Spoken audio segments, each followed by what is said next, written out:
Sometimes you listen to a Taylor Swift song for the first time and you have no idea what just happened. All you know is that you are feeling emotional, lying on a heap on the floor, or you're feeling in the best mood ever and you're having a party. Well, when I first listened to How Did It End, I was not partying, let me tell you that.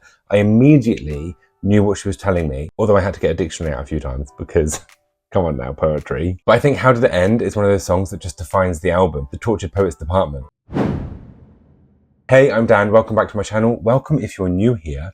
I am going to do a deep dive into How Did It End by Taylor Swift, take it lyric by lyric, find out what she's telling us in the story, who she's talking about, and really just be an English teacher about this.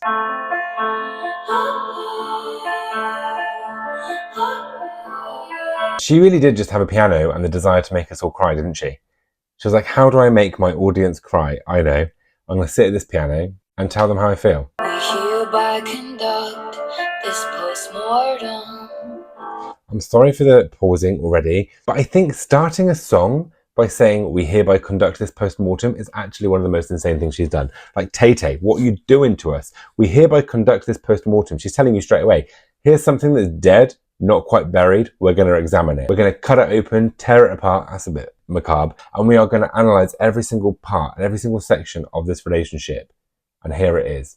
Sickening. He was a hothouse flower to my outdoorsman. I love how she straight away sets up with the poetry, with the juxtaposition. I think she uses a lot of literary devices in the Tortured Poets Department anyway, but especially in songs like this, which really does make it feel like poetry set to music. And I feel like that was the intention. And I know all the songs are poetry set to music, but this feels like she was writing a poem and then afterwards she was like, oh, I wonder what it would sound like if I played the piano to it. He was a hothouse flower to my outdoorsman. She's an outdoorsman. He is the hothouse flower. She don't know how to look after him. She's great with other plants. She can go in the garden. She knows what she's doing. That's a hyacinth. That's a chrysanthemum. What? That's a hyacinth. That's a chrysanthemum. And she can tell you how to look after it. But he's a hothouse flower. She don't know. She's out of her depth. No matter how hard she tries, she's not going to understand that. Our maladies were such we could not cure them. So a touch that was my birthright became foreign. Our maladies were such we could not cure them. First of all, our maladies were such we could not cure them. Whether that is a mental or physical illness, whatever it was, they were just too unwell. There was nothing that was going to fix them. Together, they didn't match. There was no way there was going to be some healing with these two people. And so a touch that was my birthright became foreign. Something that was her birthright became so alien to her, she didn't understand it anymore. Nah, never going to work. She's telling you straight away, here's a post-mortem. It was never going to work. End of song. See you later. Next track. Come one, come all, it's happening again. I love that she's like, gather up, gather up. It's like a circus, isn't it? It's happening again. And it's almost like the two sides of this whole story for the song is her dealing with it introspectively and being like, oh, it's happening again to me. But also it's like the exterior voices, the external voices of people being like, it's happening again, Taylor. What are you doing, Tay? It's happening again. That kind of giving herself up to the public. Like, come on, it's happening again. Come on then. It's happening again. Bet you can't wait. The empathetic hunger descends. Empathetic hunger, the contrast of being empathetic and being like, oh, you know, I sympathize with you. I feel so sorry for you. And then hunger. And how quickly that flips between the two things. We'll tell no one except all of our friends. How did it end? We'll tell no one except all of our friends. And this is a thing, like, we've all done it. Oh yeah, tell me a secret. I absolutely won't tell anyone else. And then you hear the juiciest piece of gossip you've ever had in your life and you're like, I'm going to tell all my friends. But they won't tell anyone because they don't know who you are. The difference is Taylor Swift is one of the most publicly known people on the planet. So when it's like, we'll tell no one except all of our friends, all of your friends are going to know who you are. And then it just goes further and further and further and further. Like, there's trust being broken here. And the empathetic hunger, because they must know. They've got to know. And not for the sake of supporting Taylor, but for their own selfish needs. They need to know, how did it end? One thing I love as well is all the words in this song are quite clipped. Taylor Swift sings deliberately with emotion, and a lot of the verses is quite clipped. It sounds quite like she's distant from it. She doesn't do that like kind of the achy pain in her voice that she does, those little like squeals almost that she does with her voice. There's none of that until she says, where it's breathy and it's her usual ethereal kind of higher pitched notes that tell you that she's feeling emotion. It's almost like she's telling us about the external influences that are making this such a hard process to go through. Breaking up in the public eye, this is what she's talking about. Learn the right steps to different dances. First of all, those notes in the background are just stunning. We were blind to unforeseen circumstances. We learned the right steps to different dances. Like, they couldn't see it coming. They didn't see it coming. They thought it was all going well. It was fine.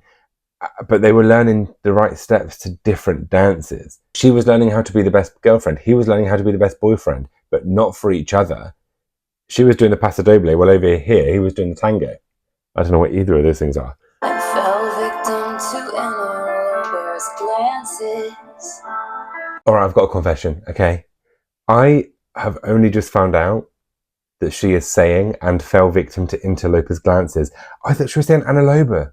I spent this whole time thinking, who is Anna Loba? And why is she glancing over? I thought she'd made up someone like Hannah's and Sarah's in their Sunday best and fell victim to interlopers' glances. Anna Loba? I feel like she's died. I'm also going to admit one more thing. I'm going to Google what interloper means, because I don't know. You need a dictionary sometimes to listen to this woman.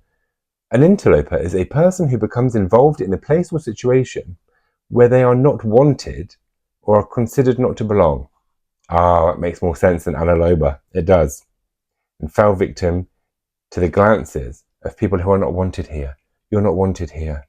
You're an intruder. And they fell victim to that. They fell victim to people who had no say in the situation, but their eyes, their watchful gaze, and what they were saying about them.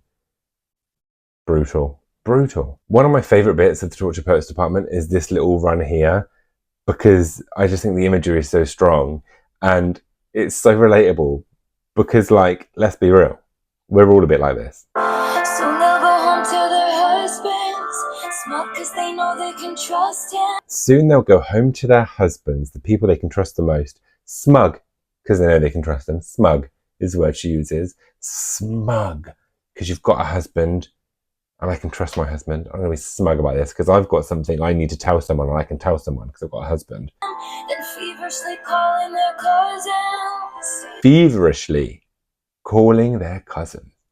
Feverishly is such an interesting word because it's like rabid. You've got feverishly calling, like you're rabid, you can't control yourself, you're just like, oh my god, I've heard this thing, and you can't stop your mind from just being like, I need to call someone, I need to call my cousins, and you're going to call their cousins and give them all this gossip because you can't keep it in yourself anymore because you're just feverish. Ah, so good. Walking in circles like she was lost. They called it all off. One gasp. How did it end? Guess who we ran into at the shops, walking in circles like she was lost? Didn't you hear? They called it all off.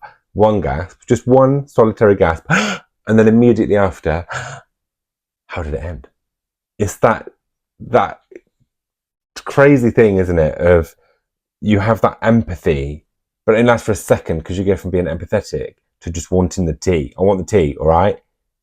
How did it end? And what I love about this song is that she doesn't explicitly say who it's about. And it could be about so many people. Like, it could be about her fans. It could be about the press, the paparazzi. It could be about the friends and family that she has that know the real Taylor Swift. So the actual people who could betray her trust because they know her personal intimacies and intricacies and her personal life. And also, there's a double-edged thing where she's being so introspective, where she's like asking herself, how did it end? Which happens there at the end. But it's just a really clever way of being like, there are so many external voices and noises and influences on her life and her relationships. And it doesn't matter who she's intending to sing about. It's relative and relatable to all of them. isn't it? Like, they're running into her at the shop and she's walking in circles like she's lost, and everyone's like, oh my God, are you okay? She's like, she looks lost. She looks like she's lost something and she's in pain and she's hurt. And that immediately goes to gossip. Didn't you hear they called it all off? And that's what happens on social media as well. Like, you see a picture or a video of a celebrity who's clearly in pain and you go, oh, they don't look right, or they don't sound right, or something's going on with them. And then straight away you're like, yeah, well, the gossip is, this is what happened, yeah. They did this. And then you switch so quickly from having that empathy to just being like, I need to know all the details right now. And now everything is a little bit deeper, a little bit darker, because you're getting ready for the bridge. The bridge that, when I first heard it, I paused and was like, what did you say? Say it once again with feeling, how the death rattle breathing silenced as the soul was leaving. Oh. Say it once again with feeling, how the death rattle breathing silenced as the soul was leaving. She couldn't just say it died, could she? She couldn't just be like, say it once again with feeling, died, dead, in the ground, 6 feet under. No. Say it once again with feeling, how the death rattle breathing silenced. Like, she wants you to be in the moment. She wants you to picture this thing taking its final breaths, and then it's silencing and stopping, and then the soul leaves. The deflation of our dreaming, it's like the chest deflates when the soul is left. The deflation of our dreaming, the deflation, it's like a disappointment because it's ended, leaving me bereft and reeling. She is grieving this thing hard. She is grieving this relationship hard. And it's not even about the person that she's in a relationship with, it seems. It's like she's grieving the relationship and everything that it is. And she's doing it under the scrutiny of all of these people, these eyes, these glances, these faces that are looking in, hungry for details, pretending to be empathetic, pretending to care, but really just going, what happened? How did it end? Ugh. Sitting in a tree, byeee. Oh, honestly, my beloved ghost and me sitting in a tree, byeee. That play on the childhood rhyme, which is like, you know, Dan and Harry Styles sitting in a tree, kissing. And to flip that, to be like, my beloved ghost and me sitting in a tree, dYing. It's criminal, actually, Tay-Tay. I think you should be locked up. Key thrown away. My beloved ghost and me. He's dead. She's not quite gone yet. She is still there, present, sitting in that tree. But she is, dYing. She's on the way. She's dying. And then this ending. It's happening again. How did it end? And the pain in her voice is so strong now. It's gone from these clipped words and this kind of, every syllable has like an emphasis on it because she's just telling the story. There's no room for her own emotion, but as it goes on, her voice, you can hear that kind of thick emotion that you get in Folklore and Evermore and a lot of TTPD as well. It's happening again. How did it end? And again, the two sides of it. She's thinking to herself, it's happening again. This is happening again to me. But also everyone else is going, it's happening again. Oh, Tay-Tay, another relationship, dead in the water. And then the question straight away, people want to know, how did it end? She wants to know, how did it end? I can't pretend like I understand. How did it end? She's saying like, you're looking at me for answers. I haven't got the answers myself. I haven't got time to process and to think of what the answer is to this question because everyone else is asking me it so regularly that I can't comprehend it. But I still don't know. How did it end? That ghostly tone at the end. I still don't know. How did it end? She can say, I don't know. She can say she can't understand it. And they still ask, how did it end? And she is still asking herself, how did it end? Just genius. Like, just so clever. Like, I honestly think this is one of her cleverest songs because it doesn't try and be anything that it isn't. Yeah, the language is flowery. Yeah, there are big words that I don't understand. And yeah, there's a lot of metaphor and literary devices that really do set it apart from other songs. But also it's so clear and it's so obvious and the storytelling is so clear. And the way she uses her voice and the piano and the woo, woo, woos in the background, exactly like that, to emphasize all of it and to build it to this crescendo where she's just like this is ongoing. It's a cycle. It's happening again. It's happening again. And I still can't answer the question, how did it end? Like, it just is magic. I love so many songs on this album, but How Did It End just feels like a small few minutes of perfection to me. But I've always been a big fan of Taylor's lyrics. Like, the thing that hooked me on Taylor Swift straight away was All Too Well from Red, just before Taylor's version came out. And I listened to All Too Well and I was like, this?